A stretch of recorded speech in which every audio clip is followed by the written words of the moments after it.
ആശ്വാസം നേടാം. ഹൃത്തിനുള്ളിൽ ജീവൻ നൽകും വചനം, തിരുവചനം. മിശിഹായിൽ ഏറ്റവും അനുഗ്രഹീതരായവരെ, ദൈവത്തിൻ്റെ ഇടപെടലുകൾ ജീവിതത്തിൽ ആഗ്രഹിക്കുന്നവരാണ് എല്ലാ മനുഷ്യരും. ദൈവത്തിൻ്റെ അത്ഭുതങ്ങൾ കാണാൻ അതിയായി ആഗ്രഹിക്കുന്നവരും ഇഷ്ടപ്പെടുന്നവരുമാണ് എല്ലാ മനുഷ്യരും. ഇന്ന് നാം ചിന്തിക്കുന്ന ദൈവവചന സന്ദേശം അത്ഭുതങ്ങൾ സംഭവിക്കാൻ എന്തു ചെയ്യണം എന്ന വിഷയമാണ്. ഇന്ന് നമ്മൾ കേൾക്കുന്ന ഈ ഒരു കാര്യങ്ങൾ നമ്മുടെ ജീവിതത്തിൽ കൂടുതൽ വലിയൊരു അറിവ് എന്നതിനേക്കാൾ നമ്മുടെ വിശ്വാസം കുറേ കൂടി ആഴപ്പെടുന്നതിന് ഇടയാകും എന്ന് ഞാൻ വിശ്വസിക്കുകയാണ്. പ്രിയപ്പെട്ടവരെ, നമ്മളിന്ന് ചിന്തിക്കുന്ന വിഷയങ്ങളുടെ എല്ലാം ഒരു ഹെഡിങ് എന്ന പോലെ പറയട്ടെ, വിശ്വാസത്തിൽ ആഴപ്പെടുക. അതാണ് അത്ഭുതങ്ങൾ സംഭവിക്കാനായിട്ടുള്ള ഏറ്റവും എളുപ്പമുള്ള ഒരു മാർഗം. നമ്മുടെ വിശ്വാസത്തിൽ ആഴപ്പെടാൻ നമ്മൾ എടുക്കുന്ന സമയത്തിനനുസരിച്ച് നമ്മുടെ ജീവിതത്തിൽ ദൈവത്തിൻ്റെ പ്രവൃത്തികൾ സംഭവിക്കാനും സമയമെടുക്കും. നമ്മുടെ ജീവിതത്തിൽ വിശ്വാസത്തിൽ ആഴപ്പെടുവാൻ വേണ്ടി ഒരാൾ എടുക്കുന്ന കാലതാമസമാണ് ഒരു വ്യക്തിയുടെ ജീവിതത്തിൽ ദൈവം ഇടപെടുവാൻ വേണ്ടി എടുക്കുന്ന കാലതാമസവും. പ്രിയപ്പെട്ടവരെ, നമ്മളെല്ലാവരും പ്രാർത്ഥിക്കുന്നവരാണ്, ദൈവവചന സന്ദേശം കേൾക്കുന്നവരാണ്, ദൈവവചനത്തെക്കുറിച്ചുള്ള ധ്യാനം നടത്തുന്നവരാണ്, ശുശ്രൂഷകൾക്ക് നേതൃത്വം കൊടുക്കുന്നവരാണ്. പക്ഷേ നമ്മളിൽ സംഭവിച്ചിട്ടുള്ള ഒരു വലിയ പ്രശ്നത്തെക്കുറിച്ച് ഞാൻ മനസ്സിലാക്കുന്നത്, അത് നമ്മളുടെ വിശ്വാസം ആഴപ്പെടുത്തുന്നില്ല, പിന്നെയോ നമ്മുടെ അറിവ് നവീകരിച്ചു കൊണ്ടിരിക്കുന്നേ ഉള്ളൂ. പ്രിയപ്പെട്ടവർ, ഞാനിതെൻ്റെ വ്യക്തിപരമായ ജീവിതത്തിൽ നിന്ന് ഒരു അനുഭവമാണ് എന്നെ ഈ രീതിയിൽ ചിന്തിക്കാനായിട്ട് കാരണമായത്. ഞാൻ ദൈവത്തിൻ്റെ പ്രവൃത്തികൾ കാണാൻ ആഗ്രഹിച്ചിട്ടുണ്ട്, ദൈവത്തിൻ്റെ അത്ഭുതങ്ങൾ കാണാൻ ആഗ്രഹിച്ചിട്ടുണ്ടെങ്കിലും ആ ഒരു ദൈവിക പ്രവൃത്തിയോ ദൈവത്തിൻ്റെ ഇടപെടലോ കാണാൻ കഴിയാത്ത ഒരവസ്ഥ എൻ്റെ വ്യക്തിപരമായ ജീവിതത്തിൽ ഒരു വിഷമത്തിന് കാരണമായി. അപ്പോൾ ഈ ഒരു വിഷയത്തെ സംബന്ധിച്ച് ഞാൻ ഇപ്രകാരമാണ് ചിന്തിച്ചത്. ഞാൻ ധ്യാനം നടത്തുന്ന ഒരാളാണ്, ഞാൻ ദൈവവചനം പ്രഘോഷിക്കുന്ന ഒരാളാണ്, ശുശ്രൂഷകൾക്ക് നേതൃത്വം കൊടുക്കുന്നു, അനവധി കാര്യങ്ങൾക്ക് വേണ്ടി ദൈവസന്നിധിയിൽ നിരന്തരം മാധ്യസ്ഥം വഹിച്ച് പ്രാർത്ഥിക്കാനെല്ലാം ചെയ്യുന്നയാളാണ്. പക്ഷെ എന്നിട്ടും എനിക്ക് എന്തുകൊണ്ട് ഒരു ദൈവിക പ്രവൃത്തി കാണാൻ കഴിയുന്നില്ല? എന്തുകൊണ്ട് ദൈവത്തിൻ്റെ ഒരു അത്ഭുതം എനിക്ക് കാണാനോ അനുഭവിക്കാനോ കഴിയുന്നില്ല? ഈ ഒരു വിഷയത്തെ സംബന്ധിച്ച് പ്രാർത്ഥിച്ചപ്പോൾ ദൈവത്തിൻ്റെ പരിശുദ്ധാത്മാവ് എനിക്ക് നൽകിയ വലിയൊരു ബോധ്യമാണ് ഇന്ന് നിങ്ങളോട് പങ്കുവയ്ക്കാൻ ആഗ്രഹിക്കുന്നത്.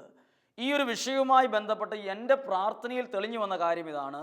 ഞാൻ ശുശ്രൂഷകൾക്ക് നേതൃത്വം കൊടുക്കുന്നു, ദൈവവചനം വായിച്ച് ധ്യാനിച്ചു പറയുന്നു, പല കാര്യങ്ങളും പങ്കുവയ്ക്കുന്നു. എങ്കിലും എൻ്റെ വിശ്വാസമല്ല ആഴപ്പെട്ടുകൊണ്ടിരുന്നത്, എൻ്റെ അറിവ് കൂടുതൽ നവീകരിച്ചു കൊണ്ടിരുന്നു. പ്രിയപ്പെട്ടവർ, ഇതുമായി ബന്ധപ്പെട്ട് ഏറ്റവും നല്ലൊരു വചനം ധ്യാനിക്കാനുള്ളത് വിശുദ്ധ മർക്കോസിൻ്റെ സുവിശേഷം 10-ാം അധ്യായം 46 മുതലുള്ള തിരുവചന ഭാഗങ്ങളാണ്. ഇതിലെഴുതിയിരിക്കുന്നത്, അവൻ ജെറീക്കോയിലെത്തി ശിഷ്യന്മാരോടും വലിയൊരു ജനാവലിയോടും കൂടെ ജെറീക്കോ വിട്ടുപോകുമ്പോൾ തിമയോസിൻ്റെ പുത്രനായ ബർത്തേമിയൂസ് എന്ന അന്ധയാചകൻ വഴിയരികിൽ ഇരിപ്പുണ്ടായിരുന്നു. 47-ാമത് തിരുവചനം, അടുത്ത വചനമാണ്, നസ്രായനായ യേശുവാണ് എൻ്റെ മുന്നിലൂടെ പോകുന്നത് എന്ന് അറിഞ്ഞപ്പോൾ എന്നാണ് മലയാളത്തിൽ വ്യക്തമായി അവിടെ രേഖപ്പെടുത്തിയിരിക്കുന്നത്. അറിഞ്ഞപ്പോൾ, ഈശോയാണ് തൻ്റെ മുന്നിലൂടെ കടന്നു പോകുന്നത് എന്ന് അറിഞ്ഞു എന്ന് പറയുമ്പോൾ, ബർത്തേമിയൂസ് എന്ന അന്ധയാചകൻ അറിഞ്ഞ യേശു ആരാണ് എന്ന് 10 വരെയുള്ള തിരുവചനങ്ങളിൽ മർക്കോസിൻ്റെ സുവിശേഷത്തിലുണ്ട്. 8-ാം അധ്യായത്തിൽ 22-ാം വാക്യത്തിൽ ബർത്തേമിയൂസ് മനസ്സിലാക്കിയ അറിഞ്ഞ ഈശോ ഇതാണ്. 8-ാം അധ്യായം 22-ാം തിരുവചനത്തിൽ, ഇതേ മർക്കോസിൻ്റെ സുവിശേഷത്തിൽ 8-ാം അധ്യായം 22-ാം വാക്യം അന്ധനെ സുഖപ്പെടുത്തിയ ഈശോയെക്കുറിച്ചാണ് പറഞ്ഞിരിക്കുന്നത്. 10-ാം അധ്യായം 46-ാം തിരുവചനം മുതലാണ് ബർത്തേമിയോസിനെ കുറിച്ച് പറയുമ്പോൾ, 8-ാം അധ്യായത്തിൽ 22-ാം തിരുവചനം മുതൽ ഈശോ സുഖപ്പെടുത്തിയത് ഒരു അന്ധയാചകനെ സുഖപ്പെടുത്തി എന്ന കാര്യം 10-ാം അധ്യായത്തിലെ ബർത്തേമിയൂസ് എന്ന അന്ധയാചകൻ അറിഞ്ഞിരുന്നു, ഈശോ സുഖപ്പെടുത്തി എന്ന് അറിഞ്ഞിരുന്നു. ഇവിടെ നമ്മൾ കാണുന്ന ഒരു പ്രത്യേക കാര്യം, അറിഞ്ഞു എന്ന കാര്യം കൊണ്ട് അവിടെ ഒരു അത്ഭുതമോ ഒരു മിറക്കിളോ ഒരു ദൈവിക ഇടപെടലോ സംഭവിക്കുന്നില്ല. ബർത്തേമിയൂസ് എന്ന വ്യക്തി ഈശോയെക്കുറിച്ച് അറിഞ്ഞിരുന്നു. അറിവ്, നമ്മുടെ എല്ലാ ജീവിതത്തിൽ ഈശോയെക്കുറിച്ചുള്ള അറിവുകൾ ഉണ്ട്. അറിവ് നമ്മുടെ ജീവിതത്തിൽ വിശ്വാസത്തിൻ്റെ ആഴങ്ങളിലേക്ക് പോകുന്നില്ല. പ്രിയപ്പെട്ടവരെ, നമ്മൾ ചിന്തിക്കുന്നു, ബർത്തേമിയൂസ് എന്ന വ്യക്തി ഈശോയെക്കുറിച്ച് അറിഞ്ഞിരുന്നു. ഈ അറിവ് ബർത്തേമിയൂസ് എന്ന വ്യക്തിക്ക് ലഭിച്ച മാറ്റം ഇതാണ്. അതാണ് 48-47 മുതലുള്ള തിരുവചനങ്ങൾ. അവൻ യേശു ക്രിസ്തുവിനെ വിളിച്ച് ഹൃദയം നുറുങ്ങി പ്രാർത്ഥിച്ചു. അങ്ങനെ പ്രാർത്ഥിക്കാനുണ്ടായ കാര്യം ഇതാണ്, അന്ധനായ ബർത്തേമിയൂസ് എന്ന വ്യക്തിയുടെ അറിവിൽ നിന്ന് ആരംഭിച്ച ആഴമുള്ള അനുഗ്രഹമുള്ള ഒരു വിശ്വാസം ആ വ്യക്തിക്കുണ്ട്. എന്ത് വിശ്വാസമാണെന്ന് വളരെ വ്യക്തമാണ്. അന്ധനായി എന്നെ എപ്പോഴെങ്കിലും എൻ്റെ ഈശോ സുഖപ്പെടുത്തുമെന്നുള്ളത് വിശ്വാസമല്ല. എൻ്റെ ഈശോ ഇന്ന് എൻ്റെ മുന്നിലൂടെ കടന്നു പോകുന്ന ഈ ദിവസം തന്നെ, ഈ സമയം തന്നെ എൻ്റെ ജീവിതത്തിൽ ഇടപെടുകയും എൻ്റെ ജീവിതത്തിൽ അത്ഭുതങ്ങൾ ചെയ്ത് സൗഖ്യം, കാഴ്ച നൽകി അനുഗ്രഹിക്കുകയും ചെയ്യും എന്ന് വിശ്വസിച്ചിരുന്നു. എന്നെങ്കിലുമല്ല പ്രിയപ്പെട്ടവരെ, ഇത് കേൾക്കുമ്പോൾ നമ്മൾ ധ്യാനിക്കേണ്ട ഒരു പ്രത്യേക വിഷയം, നമുക്കാർക്കും അറിവില്ലാത്തത് കൊണ്ടല്ല, എല്ലാ മനുഷ്യർക്കും അറിവുണ്ട്.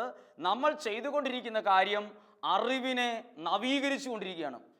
2000 വർഷങ്ങൾക്ക് മുമ്പ് ഈശോ അന്ധനായൊരു വ്യക്തിയെ സുഖപ്പെടുത്തിയെന്ന് 2016 നമ്മൾ വായിച്ചു കേൾക്കുമ്പോൾ നമ്മൾ എന്ത് ചെയ്യുന്നു? യേശുക്രിസ്തു അങ്ങനെ ഒരു കാര്യം ചെയ്തു എന്നതിനെക്കുറിച്ചുള്ള അറിവ് 2016 ഇപ്പോഴുള്ള നമ്മൾ ആ അറിവിനെ ഒന്നും കൂടെ നവീകരിക്കുന്നു. എന്നാൽ ഇത് കേൾക്കുമ്പോൾ നമ്മുടെ അറിവിനെ നവീകരിക്കുന്നതിലല്ല നമ്മുടെ ജീവിതത്തിൽ ദൈവം ഇടപെടാൻ കാരണമാവുക. പ്രിയപ്പെട്ടവർ, ഇത് കേട്ടുകൊണ്ടിരിക്കുമ്പോൾ നമ്മളൊക്കെ അറിയാതെ ചെയ്യുന്ന കാര്യം അറിവിനെ നവീകരിക്കുക. അതുകൊണ്ടാണ് ചിലപ്പോൾ ചില ദൈവവചന സന്ദേശങ്ങൾ പറയുകയോ കേൾക്കുകയോ ചെയ്യുമ്പോൾ ചില അഭിപ്രായങ്ങൾ ആളുകൾ പറയുന്ന കാര്യമുണ്ട്. പ്രസംഗം, ടോക്ക് വളരെ നന്നായിരുന്നു, പുതിയൊരു അറിവ് ഞങ്ങൾക്ക് കിട്ടി, നല്ലൊരു ബോധ്യമായിരുന്നു, ആശയങ്ങൾ എന്തേരെ പുതിയതുണ്ട്, പഴയത് എന്തേരെ പറഞ്ഞു. അതായത് അറിവിനെ നവീകരിച്ചു കൊണ്ടിരിക്കുന്നതേ ഉള്ളൂ. എന്നാൽ മർക്കോസിന്റെ സുവിശേഷത്തിൽ 10-ാം അധ്യായം 46 മുതലുള്ള തിരുവചനങ്ങളിൽ കാണുന്നത് അറിവിനെ നവീകരിക്കുന്ന ഒരു വ്യക്തിയെക്കുറിച്ചല്ല, അറിവിൽ നിന്ന് വിശ്വാസത്തിൽ ആഴപ്പെട്ട ഒരു വ്യക്തിയെക്കുറിച്ചാണ്. പ്രിയപ്പെട്ടവരെ, ഇന്ന് നമ്മൾ ചിന്തിക്കുന്ന, ധ്യാനിക്കുന്ന വിഷയം വിശ്വാസത്തിൽ ആഴപ്പെടുക എന്നാൽ അത്ഭുതങ്ങൾ കാണും, അറിവിൽ ആഴപ്പെടുക എന്നാൽ അത്ഭുതം നടക്കും എന്നല്ല, അറിവിനെ നവീകരിച്ചാൽ ദൈവത്തിൻ്റെ ഇടപെടൽ ഉണ്ടാകും എന്നല്ല. യേശുക്രിസ്തുവിനെ കുറിച്ചുള്ള അറിവ്, യേശുക്രിസ്തു അനേകം അത്ഭുതങ്ങൾ ചെയ്തു എന്ന അറിവ് എൻ്റെ വിശ്വാസത്തെ ആഴപ്പെടുത്തുന്നുണ്ടെങ്കിൽ മാത്രമേ ദൈവത്തിൻ്റെ പ്രവൃത്തികൾ കാണാനും അനുഭവിക്കാനും ഒരു വ്യക്തിക്ക്, ഒരു കുടുംബത്തിന് കഴിയുകയുള്ളൂ. പ്രിയപ്പെട്ടവരെ, നമ്മൾ ചിന്തിക്കുന്ന വിഷയം വളരെ പ്രധാനപ്പെട്ടതാണ്. ഈ ഒരു കാര്യം നമ്മുടെ ജീവിതത്തിൽ ദൈവത്തിൻ്റെ ഇടപെടലിന് തടസ്സമായി നിൽക്കുന്ന കുഞ്ഞൊരു ബ്ലോക്കാണ്. നമ്മൾ അറിവിനെ നവീകരിച്ചു കൊണ്ടിരിക്കുന്നു. വായിക്കുന്നതിലൂടെ, കേൾക്കുന്നതിലൂടെ എല്ലാം അറിവുകൾ ഇങ്ങനെ വീണ്ടും വീണ്ടും നവീകരിച്ചു കൊണ്ടിരിക്കുന്നു. അറിവിനനുസരിച്ച് വിശ്വാസത്തിൽ ആഴപ്പെടുന്നില്ല. അതിനുശേഷം 10-ാം അധ്യായത്തിൻ്റെ 47-ാമത്തെ തിരുവചനം, അന്ധനായ വ്യക്തി യേശുക്രിസ്തുവിനെ കുറിച്ച് അറിഞ്ഞിരുന്നു. അറിഞ്ഞ കാര്യമാണ് മുമ്പേ കേട്ടത്. അവൻ അന്ധനായൊരു വ്യക്തിയെ സുഖപ്പെടുത്തി. അപ്പോൾ ബർത്തേമിയൂസ് എന്ന വ്യക്തി ആ അറിവും വെച്ച് അവിടെ ഇരിക്കുകയല്ല, അറിവിനനുസരിച്ച് നല്ല ആഴമുള്ള ഒരു വിശ്വാസത്തെ ആ വ്യക്തി രൂപപ്പെടുത്തി. വിശ്വാസത്തിൽ നിന്ന് ആ വ്യക്തി വിളിക്കുകയാണ്, യേശുവേ എന്നിൽ കനിയണമേ. ഇവിടെ നിങ്ങൾ ഓർത്തു നോക്കുക. അതിനുശേഷം 49-ാം തിരുവചനം, ആ തിരുവചനം തുടങ്ങുന്നത് ഈശോ പെട്ടെന്ന് നിന്നിട്ട് പറഞ്ഞു. അവിടെ എന്തിനാണ് ബൈബിളിൽ പെട്ടെന്ന് എന്ന വാക്ക് ഉപയോഗിച്ചിരിക്കുന്നത്? യേശു നിന്നിട്ട് പറഞ്ഞു എന്ന് പോരെ, പെട്ടെന്ന് എന്ന വാക്ക് അവിടെ ആവശ്യമില്ലാത്തതാണെന്ന് ഒരു വായനയിൽ നമുക്ക് പെട്ടെന്ന് തോന്നിയേക്കാം. എന്നാൽ ഇവിടെ പെട്ടെന്ന് എന്ന് പറഞ്ഞാൽ അറിവുണ്ടായ സമയത്തല്ല, വിശ്വാസത്തിൻ്റെ ആഴത്തിൽ നിന്ന് ഒരു നിലവിളി ഉയർന്ന ആ സമയം തന്നെ എന്ന് സൂചിപ്പിക്കാനാണ് പെട്ടെന്ന് എന്ന് ഉപയോഗിച്ചിരിക്കുന്നത്. പ്രിയപ്പെട്ടവരെ, നമ്മുടെ ജീവിതത്തിലും ഒരുപക്ഷെ ഇത് കേട്ടുകൊണ്ടിരിക്കുന്ന നിങ്ങൾ വലിയ പ്രതിസന്ധികളിലൂടെ, വലിയ രോഗങ്ങളിലൂടെ, തകർച്ചകളിലൂടെ, പരാജയത്തിലൂടെ കടന്നു പോകുന്ന നിങ്ങൾ ചിലപ്പോൾ ചിന്തിക്കുമായിരിക്കും, എൻ്റെ പ്രാർത്ഥന എന്താ കേൾക്കാത്തത്? നിങ്ങൾക്ക് അറിവാണ്. അറിവിനേക്കാൾ ആഴമുള്ള ഒരു കാര്യം ദൈവം എന്നിൽ നിന്ന് ആഗ്രഹിക്കുന്നത് ദൈവത്തിലുള്ള വിശ്വാസമാണ്. 2000 വർഷം മുമ്പ് ഈശോ മരിച്ചുപോയ ഒരാളെ ഉയർപ്പിച്ചു, കടലിന് മുകളിൽ കൂടെ നടന്നു എന്ന അറിവ് പോരാ, അതുപോലെയുള്ള വലിയ കാര്യങ്ങൾ ഇന്ന് എൻ്റെ ജീവിതത്തിൽ ചെയ്യുമെന്ന് ഞാൻ എടുക്കുന്ന ആ ഒരു ബോധ്യത്തിനാണ് വിശ്വാസം എന്ന് പറയുന്നത്. നമ്മൾ അറിവിനെ നവീകരിക്കുകയല്ല, വിശ്വാസത്തെ ആഴപ്പെടുത്തണം. അപ്പോൾ അത്ഭുതങ്ങൾ കാണാൻ കഴിയും. 48, 49 തിരുവചനം, ഈശോ പെട്ടെന്ന് നിന്നിട്ട് പറഞ്ഞു, അവനെ വിളിക്കുക. വിശ്വാസത്തിൻ്റെ ആഴം, ആ ആഴത്തിൽ നിന്നൊരു വിളി, ഒരു സ്വരമുയർന്നപ്പോൾ ഈശോ അവിടെ നിന്നു. പ്രിയപ്പെട്ടവരെ, ബൈബിളിൽ ലാസറിനെ ഉയർപ്പിച്ചത് മാത്രമല്ല അത്ഭുതം, വഴിയരികിലിരിക്കുന്ന ഒരു യാചകന്റെ പ്രാർത്ഥന കേട്ട് പെട്ടെന്ന് നിന്നു എന്നുള്ളതും ഒരു മിറക്കിൾ തന്നെയാണെന്ന് വിശ്വസിക്കാൻ എനിക്കിഷ്ടമാണ്. കാരണം അന്ധനായ ഒരു വ്യക്തി വഴിയരികിലിരുന്ന്, സമൂഹത്തിൽ നിലയോ വിലയോ ഇല്ലാത്തവൻ, മനുഷ്യർ സാധാരണക്കാരനായ എന്നെയോ നിങ്ങളെ വിളിച്ചാൽ പോലും നമ്മൾ പെട്ടെന്ന് നിൽക്കാൻ മടി കാണിക്കുന്നവരാണ്. നമ്മളെ അല്ലായിരിക്കും വിളിച്ചിരിക്കുന്നത് എന്ന വ്യാജന വേഗം ആ സ്ഥലത്ത് നിന്ന് പോകാനേ നമ്മൾ ശ്രമിക്കത്തുള്ളൂ.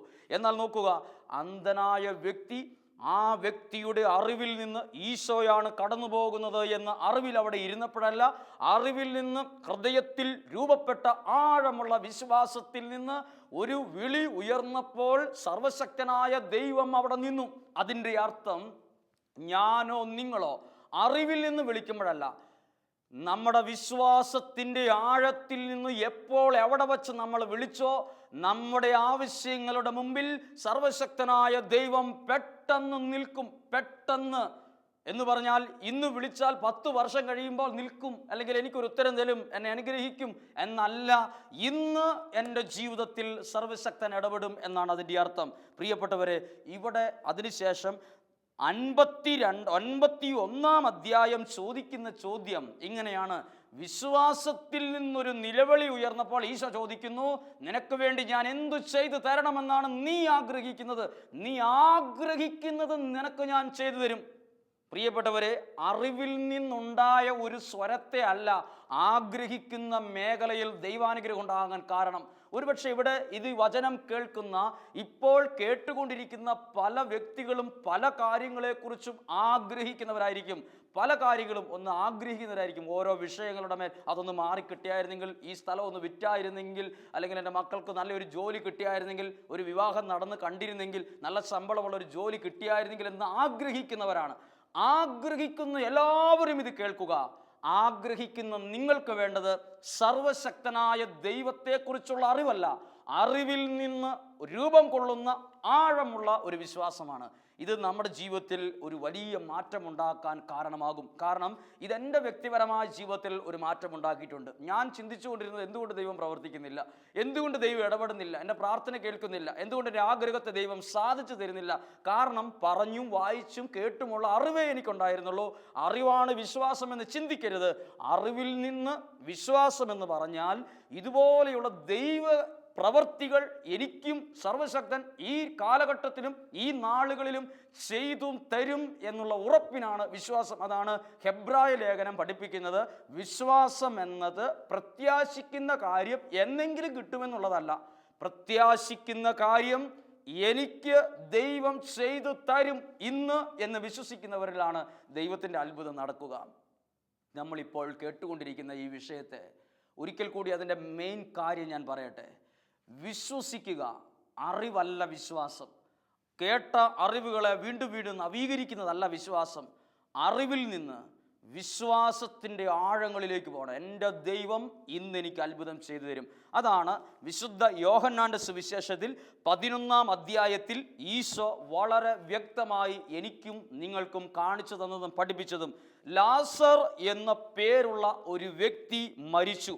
17 തിരുവചനം, 11 അധ്യായം, വിശുദ്ധ യോഹന്നാന്റെ സുവിശേഷം 11 അധ്യായം 17 വാക്യം.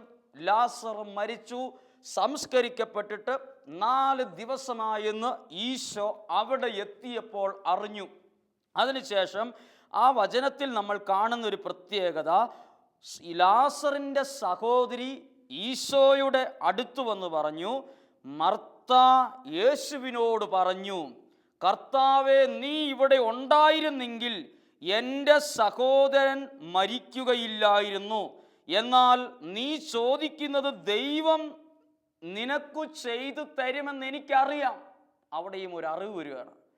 മർത്ത പറയാണ്, നീ ചോദിക്കുന്ന എന്ത് കാര്യവും സർവശക്തനായ ദൈവം നിനക്ക് ചെയ്തു തരുമെന്ന് എനിക്ക് വിശ്വാസമുണ്ടെന്നല്ല മർത്ത പറഞ്ഞു. എനിക്കറിയാം, എനിക്ക് കാര്യങ്ങളൊക്കെ അറിയാം. പ്രിയപ്പെട്ടവർ, ഇത് കേട്ടുകൊണ്ടിരിക്കുന്ന നമ്മൾ ചിന്തിക്കും, അച്ഛൻ ഈ പറഞ്ഞുകൊണ്ടിരിക്കുന്ന കാര്യം എനിക്കറിയാം, ഞാൻ ഇതിനു മുമ്പ് കേട്ടിട്ടുണ്ട്, ഞാൻ ഇതിനു മുമ്പ് പറഞ്ഞിട്ടുള്ള എനിക്കറിയാം എന്ന് ചിന്തിക്കുന്നത്, അതിൽ നിന്ന് നമ്മൾ മാറാത്തത് അനുഗ്രഹത്തിന് തടസ്സമാണ്. എനിക്കറിയാം, ഒത്തിരി കാര്യങ്ങൾ എനിക്കറിയാം, എനിക്ക് കേട്ടറിവുണ്ട്, പറഞ്ഞറിവുണ്ട്, ഞാൻ പഠിപ്പിച്ചിട്ടുള്ള ആളാണ്, ഞാൻ ഇന്ന തസ്തികളിൽ നിലനിന്നിട്ടുള്ള ആളെ എനിക്കറിയാം, എന്നെ ആരും പഠിപ്പിക്കേണ്ട, എനിക്കറിയാം. അറിവിൽ നിന്നും മാറി വിശ്വാസത്തിൻ്റെ ആഴങ്ങളിലേക്ക് വരണം.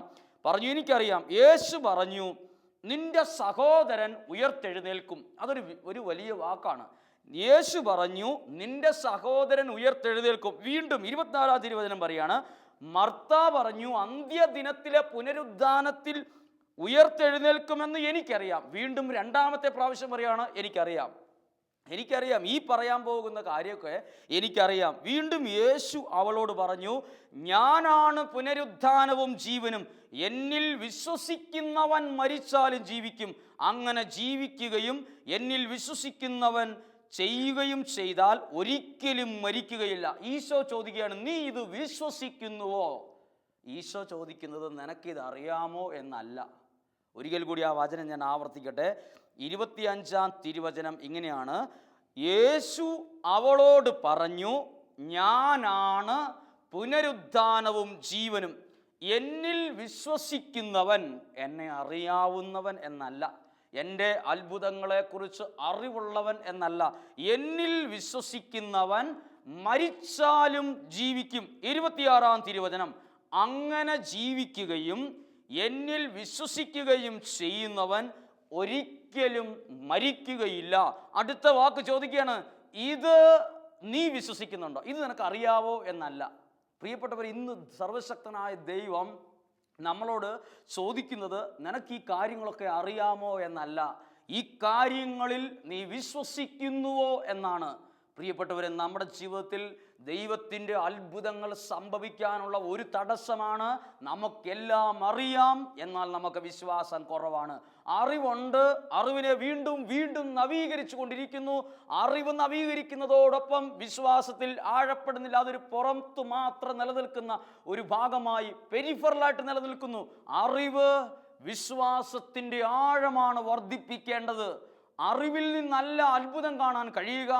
വിശ്വസിക്കുന്നവർക്ക് ദൈവത്തിൻ്റെ മിറക്കിൾ, അത്ഭുതങ്ങൾ, ഇടപെടലുകൾ, പ്രവൃത്തികൾ കാണാൻ കഴിയും. അത് വചനത്തിൻ്റെ വലിയൊരു ഉറപ്പാണ്. വീണ്ടും 27-ാം തിരുവചനം, അവൾ പറഞ്ഞു, കർത്താവേ, നീ ലോകത്തിലേക്ക് വരാനിരിക്കുന്ന ദൈവപുത്രനായ യേശു ക്രിസ്തുവാണെന്ന് ഞാൻ വിശ്വസിക്കുന്നു. ഇത്രയും നാള് അറിയാം, ഇതെനിക്കറിയാം, അത് പറയണ്ട, ഇതെനിക്കൊക്കെ അറിയാം എന്ന് പറഞ്ഞിരുന്നയാൾ 27-ാം തിരുവചനത്തിൽ പറയാം, അറിവിനെ മാറ്റിയിട്ട് പറയാണ്, ഞാനത് വിശ്വസിക്കുന്നു. പ്രിയപ്പെട്ടവരെ, നമ്മുടെ ജീവിതത്തിൽ ഇന്ന് വേണ്ട ഒരു പ്രത്യേക മാറ്റം, ഇത് ഈ വചനത്തിലൂടെ നിങ്ങൾക്ക് ലഭിക്കേണ്ട മാറ്റം, അറിവുണ്ട്, അറിയാം, അതറിയാം, ഇതറിയാം എന്നല്ല, എനിക്ക് വിശ്വാസമുണ്ട്, ഞാൻ വിശ്വസിക്കുന്നു. എന്താണ് വിശുദ്ധ ഗ്രന്ഥം വായിക്കുന്നത്? എപ്പോഴാണ് നമ്മൾ കേൾക്കും, ഈശോ കടലിൻ്റെ മുകളിൽ കൂടെ നടന്നു എന്ന് കേൾക്കുമ്പോൾ, ഈശോ 2000 വർഷം മുമ്പ് കടലിൻ്റെ മുകളിൽ കൂടെ നടന്നു എന്ന് കേട്ട് ഒരു അറിവിനെ പുതുക്കി പോകരുത്. 2000 വർഷങ്ങൾക്ക് മുമ്പ് താഴ്ന്നു പോകാൻ സാധ്യതയുള്ള വെള്ളത്തിൻ്റെ മുകളിൽ കൂടെ നടന്നെങ്കിൽ ഞാൻ വിശ്വസിക്കേണ്ട കാര്യം, ഈശോ നടന്നു എന്ന് അറിഞ്ഞിരുന്നാൽ പോരാ, ഏത് പ്രശ്നത്തിൻ്റെ മുകളിൽ കൂടെയും, ഏത് രോഗത്തിൻ്റെ മുകളിൽ കൂടെയും താഴ്ന്നു പോകാതെ എന്നെയും കൈപിടിച്ച് നടത്തുമെന്ന് വിശ്വസിക്കുന്നതിനാണ് വിശ്വാസം എന്ന് പറയുന്നത്. വീണ്ടും ഇതുപോലെ ചിന്തിക്കുക, ഈശോ ഒരു പിശാച് ബാധിതനെ സുഖപ്പെടുത്തിയ കാര്യം ദൈവവചനത്തിൽ നിന്ന് വായിക്കുമ്പോൾ ഞാൻ ചിന്തിക്കേണ്ടത് 2000 വർഷങ്ങൾക്ക് മുമ്പ് ഈശോ ഒരു പിശാച് ബാധിതനെ സുഖപ്പെടുത്തി എന്ന അറിവിനെ പുതുക്കുകയല്ല. ഞാൻ മനസ്സിലാക്കണം, എൻ്റെ കാര്യങ്ങളെല്ലാം തടസ്സപ്പെടുത്തിക്കൊണ്ടിരിക്കുന്ന, എന്നെ ഉപദ്രവിച്ചു കൊണ്ടിരിക്കുന്ന അന്ധകാര ശക്തികളെ ഈശോ ഇന്ന് തോൽപ്പിക്കും, എന്നെ അതിൽ നിന്ന് വിടുവിക്കുമെന്ന് ഞാൻ വിശ്വസിക്കുമ്പോഴാണ് അറിവിൽ നിന്ന് വിശ്വാസത്തിലേക്ക് വരുന്നത്. നമുക്ക് വേണ്ടത് അറിവിനേക്കാൾ ആഴമുള്ള വിശ്വാസമാണ്. ആഴമുള്ള വിശ്വാസമുള്ള വ്യക്തികൾക്ക് ദൈവത്തിൻ്റെ അത്ഭുത പ്രവൃത്തികൾ കാണാം. അതാണ് തുടർന്നുള്ള ദൈവവചന ഭാഗത്ത് വിശുദ്ധ യോഹന്നാന്റെ സുവിശേഷം 11-ാം അധ്യായം 28 മുതലുള്ള തിരുവചനങ്ങൾ കാണുന്നത്. ഈശോ ലാസറിനെ ഉയർപ്പിക്കുകയാണ്. ഈ അത്ഭുതം നടക്കുന്നത് ഒരു വചനത്തിൻ്റെ താഴെ തൊട്ടാണ്. എനിക്കറിയാമെന്നതിൻ്റെ താഴെ അല്ല അത്ഭുതമുള്ളത്. 27-ാം തിരുവചനത്തിൽ മർത്ത പറയുകയാണ്, ഞാൻ വിശ്വസിക്കുന്നു എന്ന് പറഞ്ഞ സെൻറ്റൻസിന് താഴെയാണ് അത്ഭുതം നടന്നിട്ടുള്ളത്. ഇതിനു മുമ്പ് അറിയാമെന്ന് പറഞ്ഞതിന് താഴെ ഒരത്ഭുതവും നടന്നിട്ടില്ല. ലാസറിൻ്റെ ചീഞ്ഞഴിഞ്ഞ ശരീരം ചീഞ്ഞഴിഞ്ഞ പോലെ ഇരുന്നു. എന്നാൽ ലാസർ ഉയർത്തെഴുന്നേൽപ്പിക്കാൻ കഴിവുള്ളവനാണ് എൻ്റെ ദൈവം എന്ന് വിശ്വസിച്ചപ്പോൾ അവിടെ അത്ഭുതം നടക്കുകയാണ്. 28-ാം തിരുവചനം മുതൽ കാണുന്നത് ഒരു വലിയ അത്ഭുതത്തെക്കുറിച്ചാണ്. മരിച്ച് അടക്കം ചെയ്ത് 4 ദിവസം കഴിഞ്ഞ് ലാസർ ചീഞ്ഞഴിഞ്ഞ് പോകാൻ സാധ്യതയുള്ള ലാസറിൻ്റെ ശരീരത്തിൽ ഒരു വലിയ ജീവൻ കടന്നു വരാൻ കാരണം അവിടെ ഒരു അറിവിനേക്കാൾ ആഴമുള്ള ഒരു വിശ്വാസം അവിടെ രൂപപ്പെട്ടപ്പോഴാണ്. പ്രിയപ്പെട്ടവരെ, നിങ്ങളുടെ ജീവിതത്തിൽ വലിയ പ്രതിസന്ധികളിലൂടെ, പരാജയങ്ങളിലൂടെ, തകർച്ചകളിലൂടെ ഒക്കെ കടന്നു പോകുമ്പോൾ നിങ്ങൾക്ക് യേശുക്രിസ്തു ചെയ്ത അത്ഭുതത്തെക്കുറിച്ചുള്ള അറിവല്ല വേണ്ടത്. എല്ലാ വ്യക്തികളും ഇത് അറിഞ്ഞുകൊള്ളുക. അറിവ് നിങ്ങൾക്ക് ഒരു ഉപകാരവും ചെയ്യുന്നില്ല. ഒരേ ഉപകാരമേ ചെയ്യുന്നുള്ളൂ, ഒരു കാര്യത്തെക്കുറിച്ച് അറിവേ കിട്ടുന്നുള്ളൂ. അറിവിൽ നിന്ന് എൻ്റെ ഹൃദയം ആഴപ്പെടേണ്ടത് വിശ്വാസത്തിലേക്കാണ്. അതിനുശേഷം 38-ാം തിരുവചനം മുതൽ കാണുന്നത് ലാസറിൻ്റെ ചീഞ്ഞഴിഞ്ഞ ശരീരമല്ല വിശ്വസിച്ചപ്പോൾ കണ്ടത്, ജീവന്റെ ഒരു സമൃദ്ധി നിലനിൽക്കുന്ന ജീവനുള്ള ലാസറിനെ കാണാനിടയായത്. ചീഞ്ഞഴിഞ്ഞ ലാസറിനെ അല്ല കണ്ടത്, ജീവനുള്ള ലാസറിനെ. കാരണം അവിടെ അറിവിൽ നിന്ന് നല്ലൊരു വിശ്വാസമുണ്ടായി. പ്രിയപ്പെട്ടവരെ, ഇന്ന് ഈ ദൈവവചനത്തിലൂടെ നിങ്ങൾക്കും പറഞ്ഞുകൊണ്ടിരിക്കുന്ന എനിക്കും ലഭിക്കേണ്ട ഒരു നല്ല ബോധ്യം ഇതാണ്: അറിവല്ല, അറിവിൽ നിന്ന് ആഴമുള്ള ഒരു വിശ്വാസം. അതാണ് അത്ഭുതങ്ങൾ കാണാൻ, ദൈവിക പ്രവൃത്തികൾ അനുഭവിക്കാൻ, പ്രാർത്ഥിക്കുന്ന മേഖലയിൽ ദൈവത്തിൻ്റെ വലിയ മറുപടിയൊക്കെ ലഭിക്കാൻ കാരണമാകുന്നത് അറിവല്ല. നമ്മളെപ്പോഴും ചിന്തിക്കും, ഞാൻ എത്രയോ പഠിപ്പുള്ളയാൾ, ഞാൻ എത്രയോ വലിയ ബിസിനസ് ചെയ്യുന്നയാൾ, ഞാൻ എത്രയോ ഉയർന്ന ജോലി, എനിക്കെല്ലാം അറിയാം.